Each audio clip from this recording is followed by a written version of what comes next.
up, y'all? I'm in Brooklyn, going to the Brooklyn Public Library. So come with me. I am super excited to be here because I am visiting Brooklyn to view James Baldwin Turkey Saved My Life exhibit at the Brooklyn Public Library. The exhibit, there are two. There's one on the first floor, so I'm going to the one on the second floor.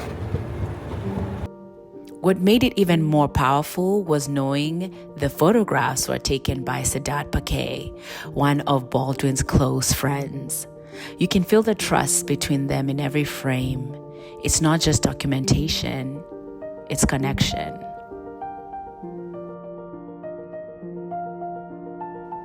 And here's the part that blew me away. It was in Istanbul that Baldwin wrote The Fire Next Time, a book that's been one of my favorites for years. That book shaped how I understand the power of language, how writing can hold truth, beauty, resistance, and love all at once. James Baldwin inspires me to write, create with clarity and purpose, and without fear.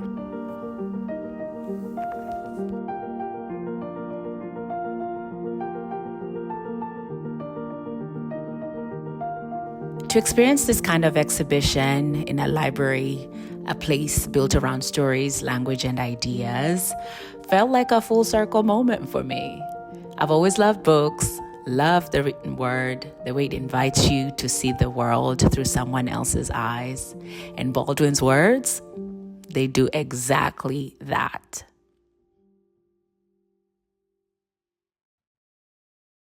It's April.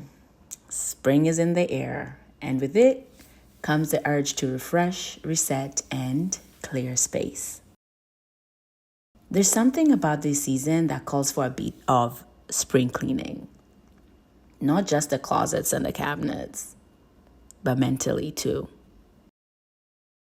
Lately, I've been pulling out my easel again, and for me to create, I need to have access to my tools and my gadgets, my little systems that keep my creativity flowing.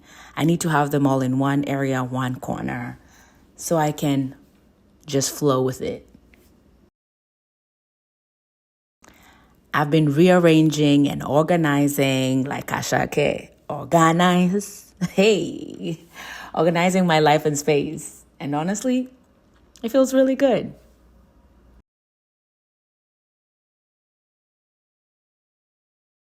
I also use this time to reconnect, to check in with loved ones, friends, catch up with my family. Those conversations ground me, even when everything else feels like it's moving fast. Spring has a way of reminding me you don't have to do everything at once. Just start where you are, clear what you can, and make space for what really matters. I've been working on this basket. It's giving me Kyondo energy, you know? Kyondos are basket bags, they're woven with sisal. And I used to see a lot of women carry them back home in Kenya. And then the thread itself is ombre. So I was talking to my mom about it and my sis Flo. So you probably heard them giving me advice on how to finish it. And I'm saying this to say that I'm big on finishing what I started.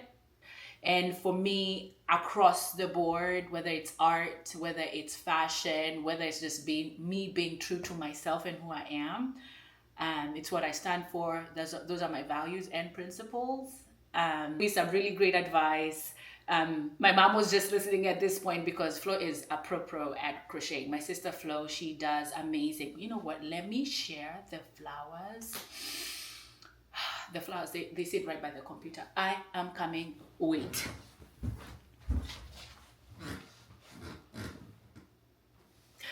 Flo made this. And let me just show you the craftsmanship of it. Each petal she's really phenomenal. She's a creator in her own right. And Flo, if you're watching this, nakupenda sana. Actually, looking at this made me want to finish this. And it's the same thing with this channel. I said I was gonna start it. We're here. And we're gonna bring back the writing, all the good things that are inherently who I am and how I show up in this world. So yes, Flo is giving me advice. Flo, flowers, always, always, always. I love you. Put them there. So beautiful. So yeah, I'm going to figure out how to close this up because it's just been here, and I don't know if you've seen it. I always put it there just to remind me that it needs to get done. And I find crochet so like it's so therapeutic. It's very therapeutic for me. It's just doing it repetition. There's something about repeating it over and over and over that I find so therapeutic. So we'll be finishing this up. Hopefully the thread will not do what it needs to do, but we have backup. And I'll share the process of that. Finish what you started. That's the theme, you know, and following it along. Curiosity. This started out as a mat, and then it went up, and here we are today. And hopefully I'll rock it this summer. And okay, so with that being said, you know I love a good read. So the creative act, a way of being, you know.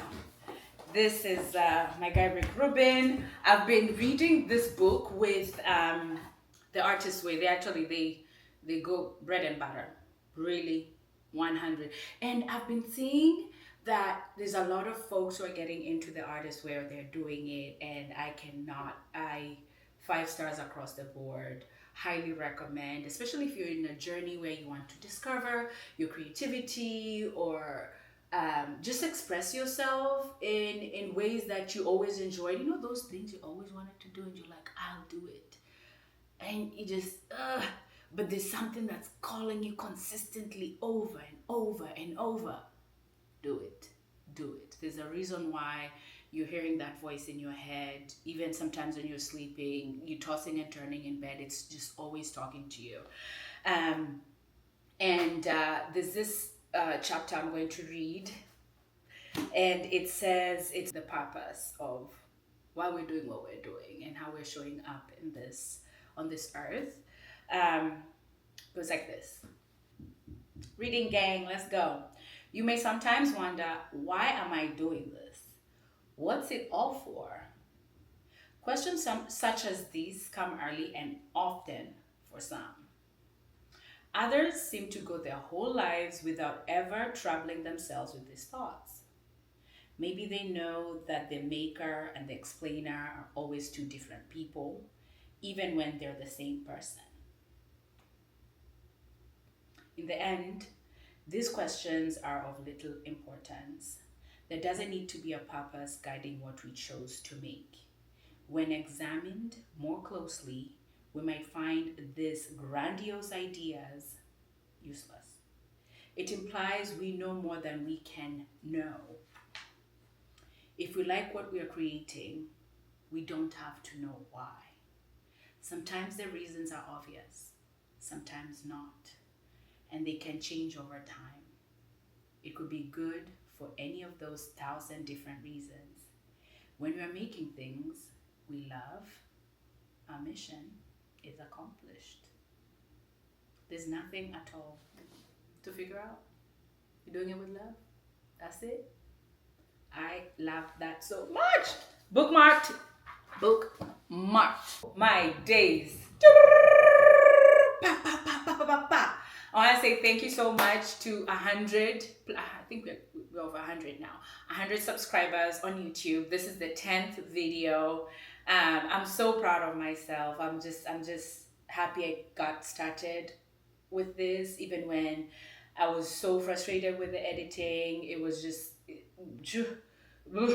yeah, it was just driving me insane. But that's where it's where I knew I needed to work on. Just that being uncomfortable and sitting with it. And now I'm in a place where I can shoot, cut, edit, piece it together, and make something I'm completely proud of. So for the 10th video, this one's dedicated to my brother Kim Nation, forever in our hearts.